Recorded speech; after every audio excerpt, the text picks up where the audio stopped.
চব তেওঁলোকে তাৰপিছত মোক চুলাত ধৰি মাৰিছে মাডাম চুলিত ধৰি মানে গাড়ীখনত মাথাটো মাৰি দিছে তাৰপিছত মই কৈছোঁ মই ল'ৰা নহয় মই ছোৱালী হয় মোক নামাৰিব আপোনালোকে তেনেকৈ মোক নামাৰিব চব গোটেই মানুহ মানে গোট খাই গৈছে ছোৱালী এজনীৰ যেতিয়া প্ৰতিষ্ঠা বা তেওঁৰ সন্মানৰ কথা আহে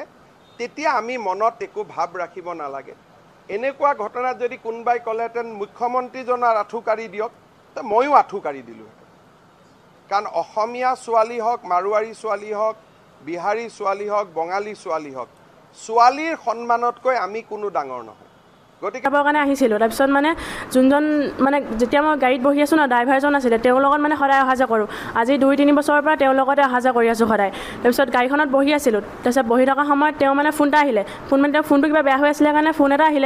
এটা আহিলে তেওঁ বাহিৰলৈ ওলাই গ'ল বাহিৰলৈ মানে ঘৰলৈ যাবলৈ হৈছিলে মানে তেওঁ ফোনটো অহাৰ কাৰণে বাহিৰলৈ ওলাই গুচি গ'ল ওলাই যোৱাৰ পিছত মানুহ দুজন মানে আহি তেওঁক মানে কিবা তৰ্কাতৰ্কি কৰিছে বাহিৰত হৈছে মই ভিতৰত আছোঁ কাৰণে ইমান ধ্যান দিয়া নাছিলোঁ বাহিৰত তৰ্কাতৰ্কি হৈছে তেওঁকো মাৰপিট কৰিছে তাৰপিছত মই ওলাই গ'লোঁ চাবলৈ কি হৈছে বুলি তাৰপিছত মই সুধিলোঁ আপোনালোকে কিয় ইয়াত টকাটকি কৰি আছে কিয় মাৰিছে চ' তেওঁলোকে কৈছে তোমালোকে ইয়াত বোলে গাড়ীত বহি বোলে ড্ৰাগছ লৈ আছা বোলে তোমালোকে কিবা কৰি আছা বোলে সেই বুলি কৈছে চ'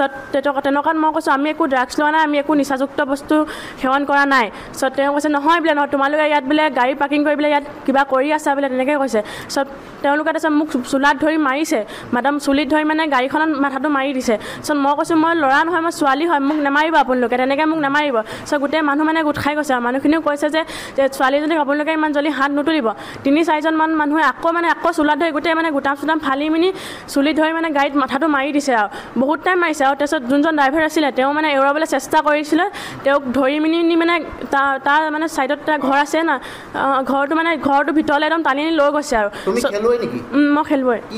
মই পাঞ্জা খেলত ৰাষ্ট্ৰীয় পৰ্যায়ত সোণৰ পদক লাভ কৰিছিলোঁ আৰু কাবাডী খেলত ষ্টেট চিলেকশ্যন পাইছিলোঁ কিন্তু মানে হায়াৰ ছেকেণ্ডেৰী এক্সাম আছিলে কাৰণে যাব নোৱাৰিলোঁ তুমি ক'ত দুখ পাইছা এতিয়া মই বুকুত অলপ দুখ পাইছোঁ আৰু মাথাত দুখ পাইছোঁ মাৰাৰ কাৰণে আৰু এইটো আঙুঠিটো গোটেই মানে মাৰিছে এনেকুৱা আঙুঠি বেকা হৈ গৈছেগৈ এতিয়া ডক্টৰে কি কৈছে বেডত থাকিবলগীয়া হৈছে ডক্টৰে কি কৈছে মই ভালকৈ গম পোৱা নাই মোৰ পেৰেণ্টছে গম পাব এতিয়া মোক ভৰ্তি হ'বলৈ দিছে অকণমান কণ্ডিশ্যনটো কিবা বুলি কৈছে চুলিত ধৰি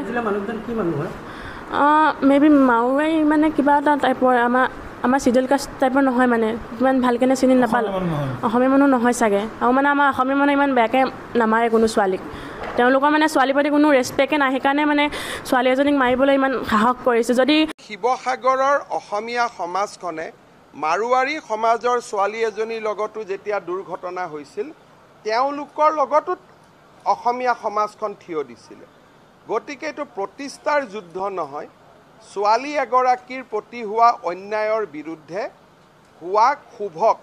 আমি প্ৰশমন কৰিব চেষ্টা কৰিছোঁ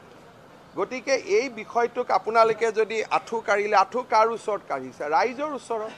ৰাইজতকৈতো ডাঙৰ কোনো নাই গতিকে ই কোনো প্ৰতিষ্ঠাৰ বিষয় নহয় মই মাৰোৱাৰী সমাজখনকো আহ্বান জনাম যে এইটো আপোনালোকেও প্ৰতিষ্ঠাৰ বিষয় হিচাপে নল'ব কাৰণ আমাৰ সৰিতা তছনিৱাল আমাৰ ছোৱালীজনীৰ ওপৰত যেতিয়া ঘটনা হৈছিল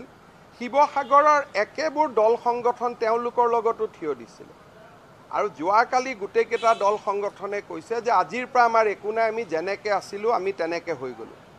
গতিকে মই ভাবোঁ যে এই ক্ষেত্ৰত ৰাজনৈতিক বিতৰ্ক কৰিব নালাগে চান্দা বৰঙণিৰ যদি কথা হ'লহেঁতেন তেতিয়া আমি কোনো ক্ষেত্ৰতে এইটো কথা নকলোহেঁতেন কিন্তু ছোৱালী অসমীয়া হওক মাৰোৱাৰী হওক হিন্দু হওক মুছলমান হওক ছোৱালী এজনীৰ যেতিয়া প্ৰতিষ্ঠা বা তেওঁৰ সন্মানৰ কথা আহে তেতিয়া আমি মনত একো ভাৱ ৰাখিব নালাগে এনেকুৱা ঘটনাত যদি কোনোবাই ক'লেহেঁতেন মুখ্যমন্ত্ৰীজনৰ আঁঠুকাঢ়ি দিয়ক তো ময়ো আঁঠুকাঢ়ি দিলোঁ গতিকে শুনিলে আপোনালোকে ছাত্ৰীগৰাকীৰ মন্তব্যসমূহ ছাত্ৰীগৰাকীয়ে কিমান দুখ প্ৰকাশ কৰিছে এই অসমত এনেকুৱা কেছ আৰু কিমান চলিব বন্ধুসকল আৰু কিমান চলিব এনেকুৱা হাজাৰটা কেছ চলাৰ পিছতো এতিয়ালৈকে কোনো চল পোৱা নাই এনেকুৱা কেছ হৈয়ে আছে দৈনন্দিন কিন্তু প্ৰশাসনেই হওক বা চৰকাৰেই হওক এতিয়ালৈকে কোনো বন্ধ কৰিব পৰা নাই আৰু লগতে শুনিলে মুখ্যমন্ত্ৰীৰ মন্তব্যসমূহ আপোনালোকে কি ক'ব বিচাৰে মুখ্যমন্ত্ৰীৰ মন্তব্যসমূহ শুনিলৈ মুখ্যমন্ত্ৰীয়ে যিখিনি কথা কৈছে তাৰ ওপৰত আপোনালোকে কি ক'ব বিচাৰে নিশ্চয় আপোনালোকে কমেণ্ট এটা কৰিব কেনেকুৱা ধৰণৰ সুবিধা হ'লে বা কেনেকুৱা ধৰণৰ প্ৰশাসনিক ব্যৱস্থা হ'লে অসমত এনেকুৱা কেছবোৰ বন্ধ হ'ব। ছাত্ৰীয়ে হওক বা মহিলাই হওক কেনেকৈ সুৰক্ষা পাব, আপোনালোকে তাৰ কাৰণে কমেণ্ট এটা কৰিব। আগত মুখ্যমন্ত্ৰীৰ মন্তব্যসমূহ, মুখ্যমন্ত্ৰীৰ কথাসমূহ ভালকৈ আপোনালোকে চাই ল'ব, চাই কমেণ্ট কৰিব কেনেকুৱা প্ৰশাসনিক ব্যৱস্থা হ'লে বা অসম চৰকাৰে ইয়াৰ ওপৰত কি সিদ্ধান্ত ল'ব পাৰে বা কি সিদ্ধান্ত ল'ব লাগে, ল'লে এনেকুৱা ধৰণৰ সমস্যাবোৰ সমাধান হ'ব। আপোনালোকে তাৰ কাৰণে কমেণ্ট এটা নিশ্চয় কৰি জনাব বন্ধুসকল।